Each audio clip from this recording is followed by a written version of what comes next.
Reception, Year 1, Year 2, it's me, Mr. A, back with story time for another day here on this Wednesday. And today's story is Minnow and the Bear by Ben Blathwaite. This was donated by the PTA. Minnow came home from the woods one day with sticks from the fire. "You should not go so far alone," said the women in the cave. "I'm always on my own," said Minnow. "The others go hunting without me." "When you're bigger," said the women, "you can go with them." Minnow was cross, and he ran to the magic cave.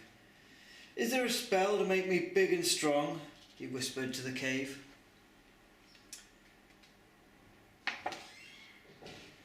"Can I come too?" Minnow asked the hunters as they set off. They laughed at him. "Bears and wolves will eat you up. Wait until you're stronger." So Minnow watched them go. Then he went down to the river to play. He saw a huge fish swim into the fish trap. "I'll be a real hunter if I can catch such a big fish," thought Minnow. But he slipped and fell backwards into the deep river. "Help!" he cried. Minnow grabbed at branches and boulders as the river swept him on. Then he crawled on top of a floating log and held on tight. But what was that on the other end? It was a little bear. All day they floated down the river, Minnow and the bear together. All day they drifted with the river, far and far and on and on. At last the log ran aground on a little beach. Minnow and the bear crawled ashore and fell asleep. A cold, wet nose woke Minnow in the morning. The little bear was still there. "Nobody will ever find me here," thought Minnow. "I've come such a long way." Below their little beach the river spread out so wide and deep that Minnow and the bear could go no further. They looked for something to eat, but could find nothing. Then Minnow and the bear saw something amazing. There were lots of big fish swimming upriver through the shallow water. It was easy to catch one. "Now I'm a real hunter," laughed Minnow. Minnow went back to their little beach and made a shelter. Then he sat down and shared the fish with the bear. It was delicious. "We will stay together," said Minnow, "and we will be friends."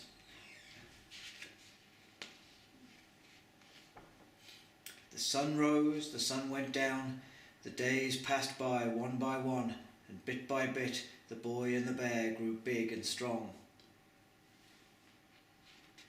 These are all the things they were doing.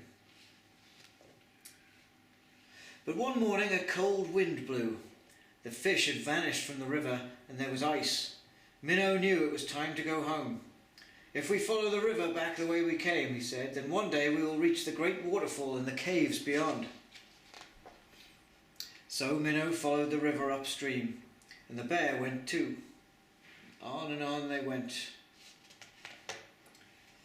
It was a difficult and dangerous journey, but at last they reached the waterfall and Minnow knew that he was nearly home. As they climbed the cliff, a great storm began to blow. But what was that noise? It came closer and closer. It was a herd of bison. The storm had terrified them. One fell over the edge of the cliff. Minnow and the bear were so cold.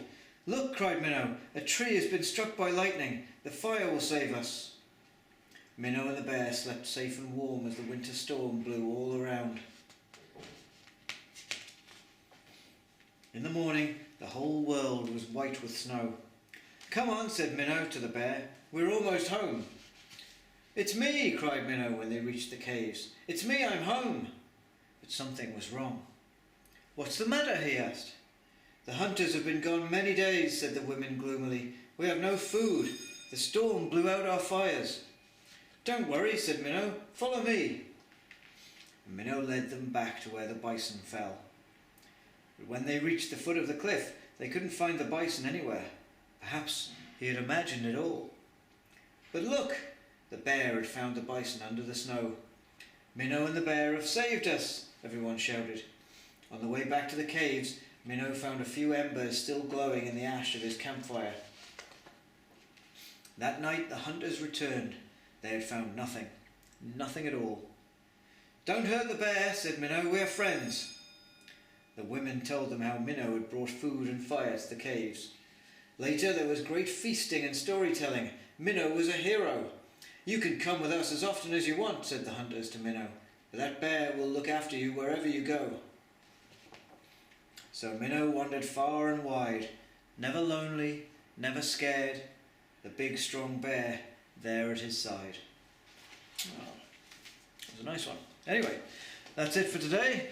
I'll see you tomorrow with another one. Meantime, have a great day. Bye-bye.